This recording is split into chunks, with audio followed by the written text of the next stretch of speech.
estar nuevamente con ustedes. Hoy abrimos una sección en donde vamos a estar platicando con especialistas y hoy tenemos por acá a un especialista en un área muy particular que me va a gustar mucho presentárselas, compartirlas. Él es biólogo por la Universidad Autónoma de Yucatán. Es maestro en ciencias en microbiología ambiental por la Universidad de Aberdeen en Escocia. Es doctor en ciencias en ecología por el Centro de Investigaciones Científicas de Yucatán, es profesor investigador de la Universidad Autónoma de Yucatán y actualmente es el coordinador del posgrado en Ciencias Agropecuarias y Manejo de Recursos Naturales Tropicales. Su línea de investigación es la ecología de interacciones con énfasis en micorrizas. Bienvenido, José Ramos Zapata. ¿Qué tal? ¿Cómo estás? Hola Elena, muy bien, muchas gracias por invitarme. Me da mucho gusto estar en tu canal. ¿Qué tal? ¿Qué tal? Bienvenido. Pues igual me da muchísimo gusto tenerte por acá. Vamos a ir platicando. Te voy a ir haciendo unas preguntas para que nos platiques de qué se trata tu investigación. Y vamos a empezar con una pregunta muy, muy básica, pero que me gustaría que les platiques a nuestros seguidores qué son las micorrizas. Ok, muchas gracias por la pregunta.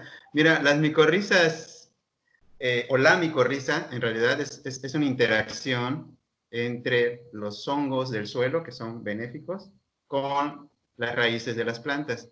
Y por lo general, siempre nos confundimos cuando hablamos de micorrizas porque pensamos que es algo, ¿sí? Que es el hongo, por ejemplo, pero en realidad el hongo no es la micorriza, ¿no? Entonces, en realidad la micorriza es la interacción. Entonces, tenemos al hongo por un lado y a la raíz por el otro. Cuando están juntos, entonces decimos que es una micorriza. Y esa micorriza, ¿sí? Puede ser de diferentes tipos, pero por lo general siempre le da un beneficio a la planta, por lo general. Entonces, quizás hablando un poco sobre las interacciones, ¿no? Que es la parte que más me gusta de la biología, pues podemos separarlas en aquellas interacciones que benefician a ambos participantes, ¿no? Que estaríamos hablando de aquellas relaciones mutualistas, quizás la más conocida es la relación entre las plantas con flores y los polinizadores, ¿no? Esa es la relación mutualista más conocida y difundida. Bueno, las micorrizas están en esa clasificación, es una relación mutualista, se benefician ambos, tanto el hongo como la raíz. Entonces, pues es muy, muy interesante estudiarla porque en realidad estamos estudiando a dos organismos al mismo tiempo, ¿sí? Estamos estudiando la interacción. Y bueno, además las interacciones pues se dan en todos los organismos. Los humanos, nosotros interaccionamos con un montón de organismos. Interaccionamos, por ejemplo, con todos los microorganismos que tenemos en nuestra panza. ¿Sí? Tenemos una interacción ahí. Ahora, quizás lo que está sucediendo con el virus es una interacción, ¿verdad?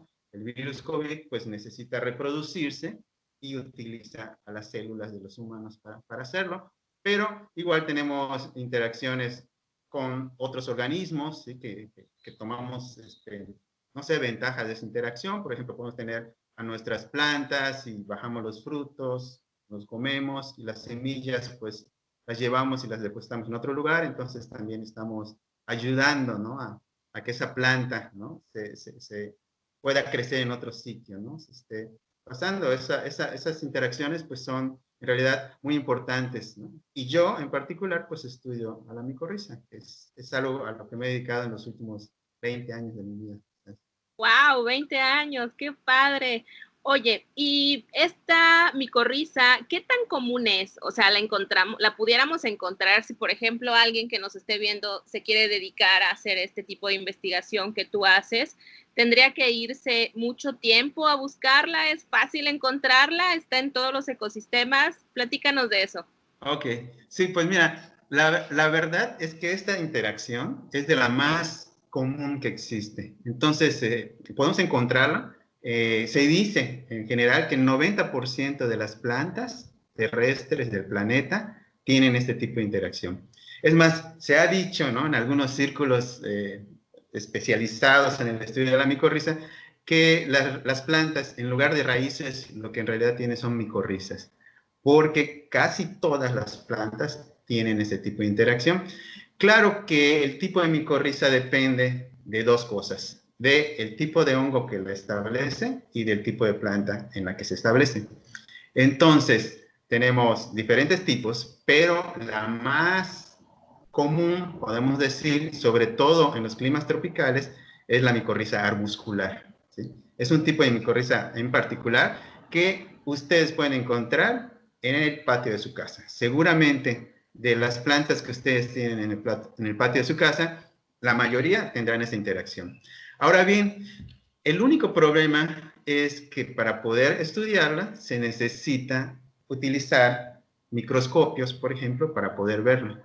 Entonces, quizás es el motivo por el cual, pues poca gente en realidad las conoce, a las micorrizas, ¿no? A esta interacción, y no mucha gente se dedica a estudiarlo, porque no es tan fácil como estudiar, no sé, un organismo más grande, ¿no? Una interacción más fácil de ver, como les decía, ¿no? Las abejas con las plantas, ¿no? Entonces, pues en realidad, al ser poco fácil de ver, pues muy poca gente se dedica a su estudio. Pero, además, aquí te voy a decir algo que me da mucho gusto decir, se asume que es gracias a esta interacción que las plantas pudieron conquistar el medio terrestre. O sea, Oh, esta es una de las interacciones más antiguas, ¿sí?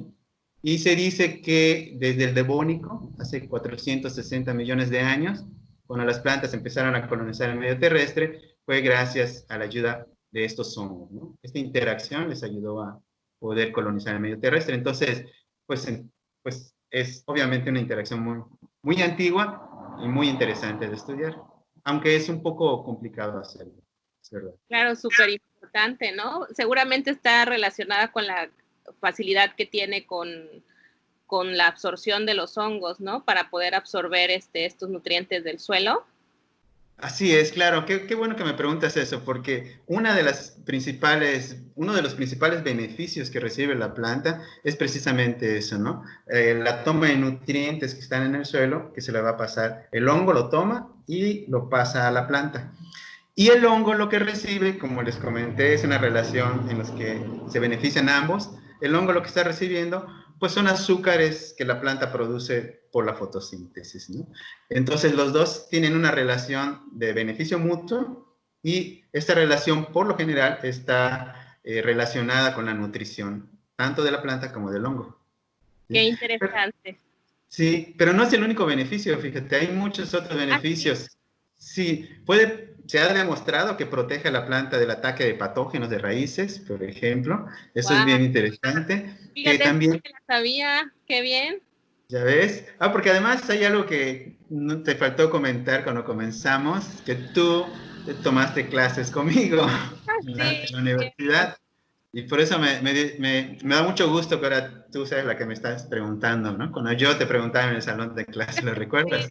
Sí, sí. Bueno, pues esta parte del control de patógenos también es algo muy importante porque eso le ayuda a las plantas a estar en situación, a poder, ¿no? Soportar el ataque de patógenos. Pero además les ayuda en situaciones donde hay poca agua, por ejemplo, ¿no? Entonces, en realidad sí es una interacción muy interesante que la podemos encontrar en casi todos los ambientes. En casi todos los ambientes, digo, porque incluso en algunos lugares como los manglares, que son sitios inundados, podemos encontrar la interacción, a pesar de Wow, que los hongos no son acuáticos, pero bueno, podemos encontrarlo allá. qué interesante. Y, por ejemplo, bueno, con toda esta parte de encontrarla en muchos lugares, seguramente el humano ya le encontró algún uso. Y eso me gustaría preguntarte, ¿qué tipo de uso se les puede dar en el ámbito productivo, industrial, para los humanos? Pues ¿se puede dar algún uso a esta micorriza? Sí, sí, sí, claro. Ese conocimiento que tenemos de los recursos naturales es muy importante, ¿no? Porque lo primero que tenemos que hacer es conocer el recurso. Y por lo general lo que hacemos nosotros los humanos, pues una vez que conocemos, le damos un uso, ¿no? Para nuestro beneficio. Y lo que se ha hecho es, pues, cultivar estos hongos para usarlos como inoculante, con algo que se conoce como biofertilizante. ¿Por qué? Porque puede lograr sustituir el uso de fertilizantes químicos. Entonces, en lugar de aplicar un fertilizante químico, se aplican estos hongos. Estos hongos establecen la interacción con las plantas de cultivo y empiezan a tomar los nutrientes que están en el suelo, ¿no? De esa manera, en lugar de estar produciendo fertilizantes químicos que consumen, ¿no? los combustibles fósiles y contribuyen a la contaminación, pues se puede evitar esta contaminación usando estos hongos. Y esto se hace de manera comercial, o sea, en el mercado podemos encontrar este inóculo que tiene el nombre, eso me llama la atención, que tiene el nombre de micorrizas, cuando en realidad lo que está en esa bolsita que te venden no son micorrizas, es el hongo, ¿no? Claro, porque es el hongo. es interacción. Sí. Lo que mencionabas hace un momento, ¿no? Que cuando hablamos de hongo, perdón, de micorriza, como que ubican al hongo en específico, ¿verdad? Pero no, la micorriza es entonces esta interacción. Sí. Muy bien, muy bien. ¿Son los hongos glomeromicota o son de varios? Bueno, es que esto es precisamente lo que comentamos hace un momentito. Como hay diferentes tipos de hongos, ¿sí? Hay diferentes tipos de micorrizas que dependen de qué tipo de hongo se relaciona con qué tipo de planta. Entonces, el caso de los hongos micorrizógenos, ¿no? Porque son los que forman micorrizas, tenemos de diferentes tipos. Los arbusculares son los que yo estudio porque son los que están aquí en la zona, son los más abundantes, ¿sí? Y el segundo grupo de micorrizas, y bueno, los arbusculares sí, en particular, es un filo y una parte que son glomerulomicotas, así se les llama a esta división de los hongos. Pero también tenemos micorrizas que son más comunes en climas templados, por ejemplo, que son las ectomicorrizas.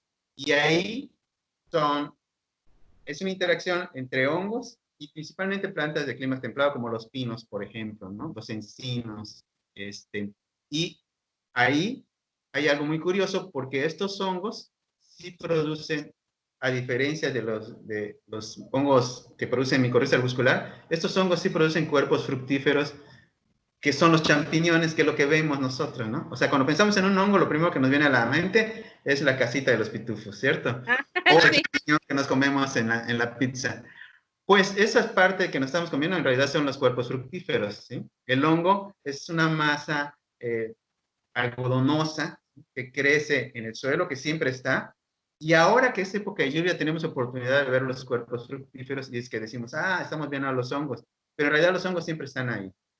En el caso de los hongos que forman ectomicorrizas, pues sí forman esos cuerpos fructíferos, entonces es muy padre ir al bosque porque puedes ver a los hongos, a estos cuerpos fructíferos creciendo alrededor de los árboles. El caso particular de las micorrizas arbusculares no es así. Ellos siempre son microscópicos, sí producen sus esporas, ¿sí? Que es la forma en la que se reproducen, pero son microscópicos, o sea, no forman un cuerpo fructífero. Entonces, eso también lo hace, pues vamos a decir, poco atractivo, ¿no? Porque en realidad lo que no vemos no lo apreciamos tanto, ¿no? Entonces es más padre ver un cuerpo fructífero clásico a manita roja, ¿no? Que te dan ganas de darle una mordida. Que No. de tu vida, pero pues es más atractivo, ¿no? En cambio, si no lo vemos, nos resulta difícil apreciar la belleza. Claro, no lo vemos a simple vista, pero si tenemos herramientas como microscopios, pues también podemos apreciar, ¿no? Las estructuras de las esporas son muy bonitas y cómo forman sus estructuras dentro de las raíces también es muy bonita. Porque este nombre que se le da de micorriza arbuscular, ¿sabes de dónde proviene? ¿Sabes por qué se le llama así? Ya me estás haciendo examen. Creo que es por la forma, ¿no? Que tiene cuando ingresan las hifas a la célula vegetal. Así es, sí. Cuando ingresa, muy bien, sí pusiste atención a tus clases. Entra y forma una estructura que parece un árbol, ¿sí? Entonces, por eso el nombre de arbuscular. A esa estructura se le conoce como arbúsculo, porque parece un arbolito, un pequeño, parece una ramita de coliflor dentro de la célula. Entonces, pues parece un arbolito, es un arbúsculo, y en esa estructura es donde se lleva a cabo el intercambio de nutrientes, ¿sí? Eso es particular de las micorrizas arbusculares. Oye, pues ahora que estabas mencionando que las que son más comunes aquí en donde tú estás trabajando, que es Yucatán, pues me gustaría preguntarte precisamente qué tipo de investigación es la que has realizado con ellas. Ok, mira, como te decía hace un ratito, ¿no? Lo primero que uno tiene que hacer es conocer cuál es el recurso que hay, ¿no? En la zona. Entonces, pues inicialmente, las primeras investigaciones que yo hice fue precisamente eso, ¿no? Ver cuáles eran los hongos que estaban en la zona, qué plantas estaban asociadas a los hongos y, pues para conocer el recurso, ¿no? Entonces, yo he estado, bueno, desde el doctorado comencé a trabajar con estos hongos y comencé a trabajar en el norte de Quintana Roo, en una selva alta, húmeda, obviamente, padrísima, ¿no? En que entras y está todo lleno de vida. Ahí comencé a trabajar en una zona que tenía un manejo muy interesante. Era una zona forestal, pero de manejo adecuado, ¿no? Entonces tenían parcelas donde sembraban caoba y colectaban y sembraban en otra zona y así, ¿no? Tenían una organización muy padre. Y entonces yo ahí lo que quería ver es cómo le estaba yendo a los hongos con ese manejo del suelo, ¿no? Si estaban o no estaban presentes. Y en particular trabajé con una palmera, ¿no? Que además es una palmera bien interesante, porque crece, es una palmera trepadora. ¿Tú sabías que hay palmeras trepadoras? Sí, ¿y cuál es la especie con la que trabajaste? Es Desmoncus. Ah, Desmoncus, Quasilarios se llama. Es una palmera que tiene el tallo lleno de espinas. O sea, es padrísima. Y es un tallo muy flexible. La gente lo utiliza como sustituto de ratán. Entonces, pues la gente entraba al monte, a la selva, colectaba y hacía cestas, artesanías, sombreros, etcétera. Pero esa no era su principal especie, ¿no? Entonces, lo que nosotros queríamos saber es cómo le está yendo a la palmera, porque a esa especie no se le está dando un manejo, ¿no? Simplemente era extracción. Entonces, yo lo que hice fue ver si estaba relacionado con los hongos. Al ver que sí, entonces hice un experimento de reincorporar a las palmeras, ¿no? Entonces, germiné las semillas, le puse los hongos, lo establecí y después de año y medio que estuve monitoreando, pues observé que las palmeras que había yo inoculado previamente, pues estaban mejor que las palmeras que no se habían inoculado, ¿no? Entonces esa fue así como la primera vez que aquí en Yucatán trabajé con estos hongos y que vi las ventajas que le daban a las plantas, ¿no? En este caso a estas palmeras en particular, pero también he estado estudiando en la duna costera, por ejemplo, ¿no? A las diferentes especies que ahí se distribuyen. Y más recientemente, este, ya después de tener alguna experiencia para producir el inóculo, pues hemos hecho pruebas en invernadero con el cultivo de chile habanero. Entonces, ahí lo que se probó, una tesis de una alumna de doctorado, fue la protección que le dan los hongos al chile habanero contra el ataque de nemátodos. Entonces, esto está muy padre porque pues es un problema en algunas partes de Yucatán, ¿sí? Los nemátodos sí pueden causar grandes daños, ¿no? Y ya sabes que el cultivo de chile habanero, pues es de relevancia, ¿no? En el estado. Entonces, esa fue una aplicación práctica, ¿no? Y lo más reciente que estamos haciendo, estamos incursionando ahorita lo que se conoce como ecología urbana. ah, Entonces, estamos viendo si están los hongos en la ciudad. Y hemos encontrado que sí están. wow. Y estamos haciendo un trabajo de comparar, contrastar, ¿no? Estos hongos que están en la ciudad en diferentes sitios, en las escarpas, en los parques, con los que están alrededor de la ciudad, ¿no? Entonces tenemos una planta modelo, que es una hierbita que crece en todos lados, y que un alumno está haciendo un trabajo de maestría con eso, ¿no? Entonces, pues está en todos lados estos hongos y bueno, lo que queremos saber es qué le está aportando a esta plantita, ¿no? Que anda aquí en la ciudad. Eso es como lo último que he estado incursionando, ¿no? En el uso para protección de cultivos y ahorita un poco en ecología urbana, ¿no? Que es muy interesante, ¿eh? O sea, estoy comenzando apenas, pero está muy interesante.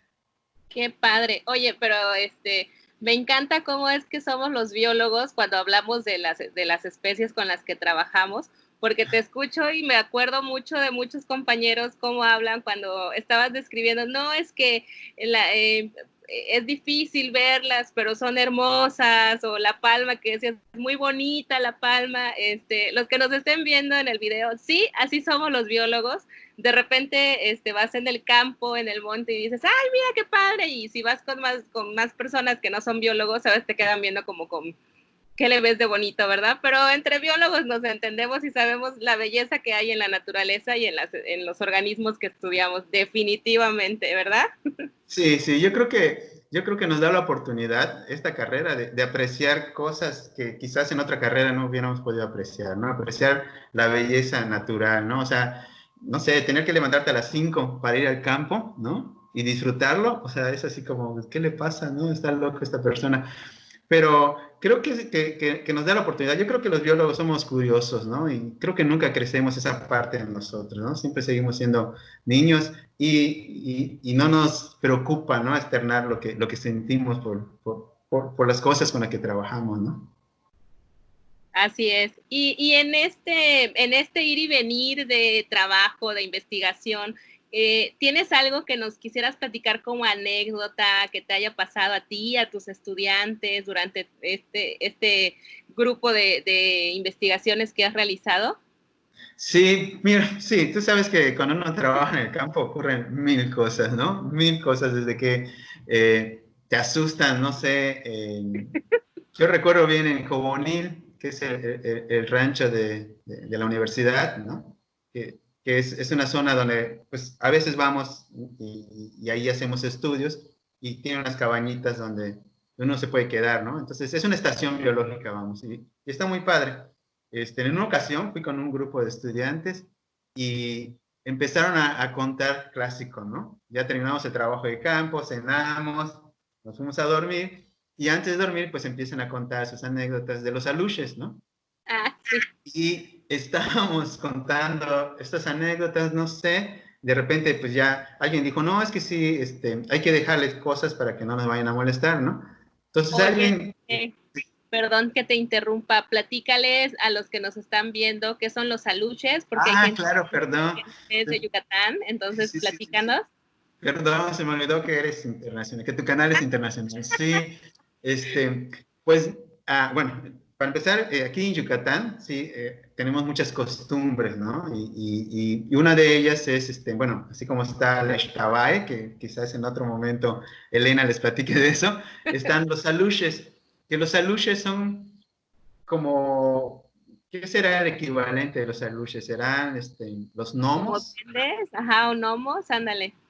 Este, sí, como gnomos o pequeños, pues, personajes, ¿no? Pequeños personajes que se supone que son los dueños de la selva, ¿no? Y cada vez que tú quieres hacer algo en la selva, debes pedirle permiso porque ellos la habitan y tienes que pedir, es como que vas a entrar a la casa de alguien a trabajar, tienes que pedir permiso, ¿no? Entonces, y esas anécdotas de aluches, pues son muy comunes, ¿no? Y es muy común contarlas cuando estás ya a la hora de dormir, porque no son personajes malos, no son malignos, pero son muy traviesos y entonces se acostumbra a que si tú estás en un sitio, ¿no? En la selva, pues les dejes regalos, ¿no? Pueden ser dulces, no sé. En este momento, ya tú te vuelves amigo de ellos y ya no te hacen daño, ¿no? Pero hay muchas historias de los aluches, ¿no? Unos dicen que algunos aluches te empiezan a molestar tirándote piedritas, que otros aluches te pueden provocar enfermedades, etc. Pero en realidad no se pueden considerar como personajes malignos, ¿no? Son parte del entorno, ¿no? De la gente que cree en eso. Y por lo general, en cualquier reunión, ¿sí? Se comenta de eso, ¿no? En algún momento se comenta, y más sobre todo si estás en el monte y más Así es. muchas personas. Entonces, en esa noche estamos platicando de los aluches y al final ya alguien dijo, pues yo le voy a dejar un cigarro en la ventana y le puso un cigarro, ¿no? Porque estamos dentro de una cabaña. Ya nos acostamos a dormir y todo y colgamos nuestras hamacas, que les voy a explicar qué son las hamacas, o bueno, a lo mejor sí conocen qué son las hamacas, ¿verdad? Podemos poner una imagen y Una imagen. sepan qué es.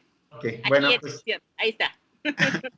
cada quien se acostó en su hamaca a dormir, pero mi hamaca quedó cerca de la puerta de la cabaña, ¿no? Entonces yo estaba durmiendo y como a las 5 de la mañana, porque había empezado a clarear, empiezo a escuchar que están tocando la puerta, así, pero toques así suavecitos, tac, tac, tac, tac. Yo decía, ¿qué pasará, no? Y agarré y me asomé porque la puerta de la cabaña tenía una ventanita, ¿no? Era de madera, la puerta de la cabaña tenía una ventanita y me asomé y no había nadie. Volví a cerrar, me volví a acostar y otra vez escuché el ruidito, alguien tocaba tic, tic. Me vuelvo a asomar y no veo a nadie. Dije, ¿qué está pasando, no? Y todos los demás estaban dormidos, por supuesto, ¿no? A la tercera vez ya no me aguanté y dije, ni modo, ¿no? Nunca he sido muy valiente, pero dije, voy a abrir la puerta a ver qué está sucediendo. Y lo que estaba sucediendo es que habían un montón de pájaros allá, frente a la puerta, y lo que estaban haciendo es que estaban comiendo los insectos que estaban pegados en la puerta, porque por el foco que estaba ahí se llenó la puerta de insectos. Entonces, cada vez que se comían un insecto con el pico, tocaban la puerta, ¿no? Y ese ruido que yo escuchaba. Claro que yo abría la ventanita, pero ellos estaban muy pegados y yo no alcanzaba a ver. Entonces me dio mucha risa eso porque yo ya todo paniqueado por los aluches. Esta, y hay muchísimas historias, ¿no? Eso me pasó en un sitio civilizado, pero bueno, ya dentro de la selva te pueden ocurrir tantas cosas que hay que tener cuidado, la verdad, ¿no? Hay dos cosas que no debes hacer cuando vas a trabajar en la selva. Una, entrar solo, ¿sí? Nunca debes ir solo, porque te puedes desorientar fácilmente. Y la otra, siempre llevar algún medio de comunicación, o sea, algo que te permita ubicarte. Si no tienes un GPS, una brújula es suficiente, un teléfono celular, pero no deben incursionar solo a la selva porque te puede pasar muchas cosas. O sea, desde que te desorientes hasta que, no sé, pises mal una roca, te lastimes un pie, te caiga una rama encima, no sé, debes poder comunicarte, ¿no? Este, Y que te estén y, esperando, ¿no? Que alguien no, sepa que saliste y tener una hora la que respetas y que alguien sepa que si no llegas, si no llegas a ese lugar a esa hora, entonces hay que hacer, hay que empezarse a mover, ¿no? Creo que eso también es bien, bien importante. sí, sí, sí, y nunca ir solo, eso es lo peor que uno puede hacer, nunca ir solo. Incluso a mí una vez me pasó, no fui solo, estaba como, pues yo trabajo con hongos que crecen en el suelo, que están en el suelo, paso mucho tiempo hincado, ¿no? Escarbando, sacando ya sea las raíces o el suelo para estudiar los hongos, y, y pues de tanto estar así, de repente te levantas y ya estás desorientado, ¿no? Entonces necesitas a alguien que esté cerca de ti para decirte, no, no, por aquí entramos, ¿no? Y a mí una vez me pasó haciendo eso precisamente en la selva. Estaba yo en un claro en la selva, ¿no? De hecho estaba yo viendo a mis palmeritas, estaba yo midiendo la altura y todo, pero estaba en un claro y de repente escuché ruido, ¿no? Que venía alguien y volteo y lo que apareció fue un pequeño pecarí así bebé, ¿no? Cachorrito, que venía corriendo, pero cuando entró al claro y me vio, se quedó asustado igual que yo. Y lo que hizo fue empezar a caminar despacito, despacito, despacito, atravesó el claro y arrancó a correr y se fue. Wow. Entonces, me dio mucha risa, ¿no? Porque sí, cómo reaccionó, ¿no? O sea, no se regresó corriendo, sino cuando me vio, empezó a caminar despacito, despacito, llega a donde terminaba el claro y se va corriendo asustadísimo. Y pues ya a mí ya me había asustado, por supuesto, ¿no? Entonces, no te esperas encontrar nada, ¿no? Y sí, hay muchas cosas que uno puede ver y disfrutar cuando está trabajando en el campo, la verdad. Sí, y hay muchísimas otras anécdotas, ¿no? Que bueno, a lo mejor algún día no, se las platico, pero es muy divertido. Y sí, yo lo que les puedo aconsejar es que nunca entren solo, ¿no? A la selva. A ningún sitio vayan solo para trabajar. Oye, pues qué interesante que estás dando esta recomendación. Creo que es de veras muy, muy importante y seguramente creo que tú eres una persona que al estar muy involucrado con esta área de la investigación en las ciencias naturales, creo que tú nos pudieras ayudar también como a darles pues algunos consejos, algún mensaje a lo mejor a las personas que estén interesadas en precisamente incursionar en la investigación en las ciencias naturales, qué podrían hacer, alguna sugerencia o lo que les quisieras comentar. Sí, pues tú sabes que yo soy muy feliz con la carrera que estudié, ¿no? Y soy, me gusta mucho lo que hago. Yo creo que lo primero es eso, ¿no? Definir qué es lo que te gusta, ¿no? Cuando tú encuentras lo que te gusta, o sea, lo vas a disfrutar siempre, ¿no? Lo vas a disfrutar y lo vas a hacer muy bien porque estás disfrutando tu trabajo. Entonces, si ya decidiste estudiar ciencias biológicas, por ejemplo, pues hay algo que tienen que hacer mucho los que estudiamos esta área o lo que nos dedicamos a las ciencias biológicas y es leer. Hay que leer mucho y creo que eso se nos facilita a los biólogos y a los que estamos en las ciencias biológicas en general, porque es algo que empezamos a hacer desde que estamos chiquitos, ¿no? Y eso precisamente nos motiva a ser curiosos por naturaleza, ¿no? Entonces, el estar en un área que te gusta, la vas a disfrutar mucho, ¿no? Yo lo que les diría es que, pues que como cualquier otra área, requiere de esfuerzo, ¿sí? Requiere de dedicación y también requiere de que sea algo que en realidad tú desees, que no lo hagas por obligación, que no lo hagas, no sé, porque a lo mejor te gusta ver programas de Nat Geo y crees que así es todo el trabajo siempre. No, esta es una parte padre, o sea, lo que hemos estado platicando acá es la parte de trabajo de campo, pero hay una parte de trabajo de gabinete que es previo a salir al campo, que es leer muy bien, preparar muy bien lo que vas a hacer en el campo, y otra que es después del campo, que es hacer los análisis, saber explicar lo que estás viendo. Al final de cuentas, creo que lo que hacemos los biólogos es contar la historia de las cosas. Y somos eso, ¿no? Como buenos platicadores, buenos contadores de historia. Pero tú en realidad cuentas una historia, la historia biológica, ¿no? De algún organismo y tratas de explicar todas las cosas, ¿no? Entonces, yo recuerdo, no sé si a ti te tocó, Elena, pero yo les decía a mis estudiantes, porque además doy en la universidad un curso que es un poco árido, podríamos decir, sino que es biología molecular y también genética. Y entonces, a pesar de que están estudiando biología, pues no a toda la gente le gusta esa parte, ¿no? De la biología. Y yo les decía que en lugar de que se aprendieran todo un proceso, ¿no? De cómo se lleva a cabo la duplicación del ADN y cuáles son las enzimas que participan y todo esto, yo les decía que se lo imaginaran como una historia, ¿no? O sea, que leyeran el proceso y que luego la contaran como si estuvieran contando una historia. Es como que leas, no sé, alguna novela que te guste, 100 años de soledad. O sea, no te sabes todos los detalles, pero sí puedes contar la historia, puedes contar, ay, sí, que los Buen Día, que Macondo, o sea, sabes, ¿no? Tienes toda como una lógica para explicarlo. Pues lo mismo sucede, ¿no? Lo mismo sucede con los procesos biológicos. Y un proceso biológico pues es la interacción, ¿no? Entonces contar esa historia, decir, pues es que este hongo con las raíces de las plantas, pero lo que están haciendo es intercambiar nutrientes, pero además puede ser que el hongo le ayude a sobrevivir en ciertas circunstancias. Entonces, esa es mi historia, ¿no? Esa es la historia que yo cuento y que trato de entender, que trato de explicar, pero seguramente hay muchas otras historias que están esperando a gente que quiera contarlas, ¿no? Y si han decidido estudiar, ¿no?, las ciencias biológicas, pues seguramente van a encontrar una historia que van a querer contar. Pues muchísimas gracias, José, por acompañarnos en el canal. Te agradezco muchísimo que compartieras con nosotros toda tu experiencia, todos tus conocimientos, toda esa pasión que tienes por lo que haces. Seguramente muchos al escucharte van a empezar ya a pensar ya más alineado qué es lo que quieren hacer.